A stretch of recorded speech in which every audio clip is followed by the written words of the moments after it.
Hi everyone! Today we're going to be reading a book called Unlovable by Dan Yaccarino. This was one of my favorite books when I was a kid, mostly because I just love dogs.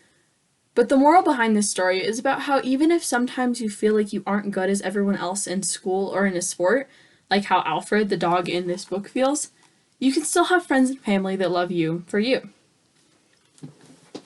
Alfred was unlovable. At least, that's what the cat told him every chance he got. "You've got the ugliest mug I've ever seen. No one could love you." Alfred tried his best to ignore the remarks, but it was difficult, especially since the cat had taught the parrot to say, "Unlovable! Squawk! Unlovable!" whenever Alfred walked by. The goldfish gurgled in agreement. But what was it that made him unlovable? His snoring? The way that he ate? His curly little tail? None of the neighborhood dogs would have a thing to do with him. "His mouth is too small to hold a ball," a big German shepherd sneered. "His legs are way too short for running," snickered a greyhound.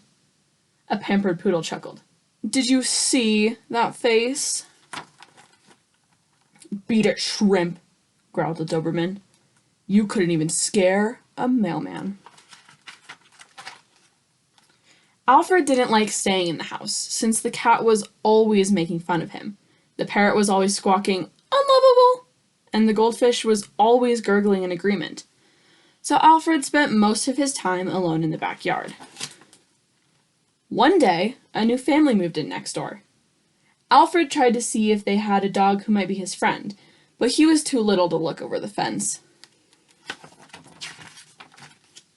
As he was sniffing around, he heard something on the other side.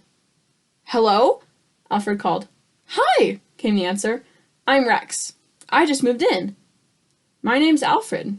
And without thinking, he blurted out, "I'm a golden retriever." "Glad to meet you," Rex replied. Alfred and Rex talked for hours. Alfred said he liked sleeping in the sun, dog food, and scratching. Rex did too. Rex said he hated baths and going to the vet. Alfred did too. It began to get dark. Soon it was time for dinner, and they both went inside. That night, Alfred thought about how much he liked Rex and how much they had in common. Then he thought about the fib that he had told. Alfred was sure they'd be friends, as long as Rex never saw how unlovable he was. The next day, when Alfred and Rex were chatting, a squirrel jumped onto the fence between them. They both barked at it. The squirrel took one look at Alfred and climbed up a tree. Rex said, "You sure showed that squirrel who's boss, Alfred." But Alfred was thinking, if Rex ever sees me, he'll run away too. "I'm going to dig a hole under the fence," Rex said one day. "Then I can squeeze through to your side and we can meet."